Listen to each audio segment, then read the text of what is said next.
જય ગણેશ. મારું નામ પ્રગતિબેન બકુલભાઈ જોશી છે. હું ધોરણ 8માં અભ્યાસ કરું છું. મારી શાળાનું નામ કસ્તુરબા કન્યા વિદ્યાલય છે.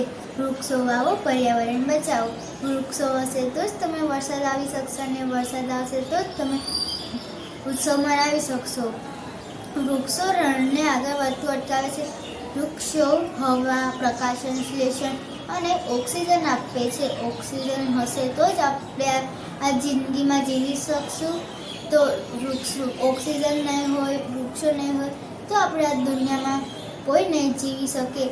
તમે બધા પીઓપીની મૂર્તિ લાવ્યા હશો, પણ પીઓપીની મૂર્તિ સારી નથી. જ્યારે તમે પીઓપીની મૂર્તિ વિસર્જન કરો છો ત્યારે તે વિસર્જન સારી રીતેથી વિસર્જન થતું નથી. ત્યારે આ ઇકો ફ્રેન્ડલી મૂર્તિનું સારી રીતેથી વિસર્જન થઈ જાય છે અને જળચર પ્રાણીઓ અને ભૂમિ અને જમીનને કશું નુકસાન થતું નથી.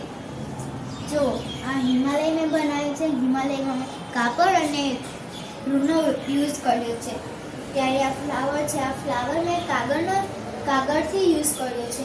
અને આ રૂ છે, રૂ મેં છે ને આ બરફ દર્શાવવા માટે યુઝ કર્યો છે. અને આ લાઇટ્સ છે તો તમે બધા જોઈ શકો છો.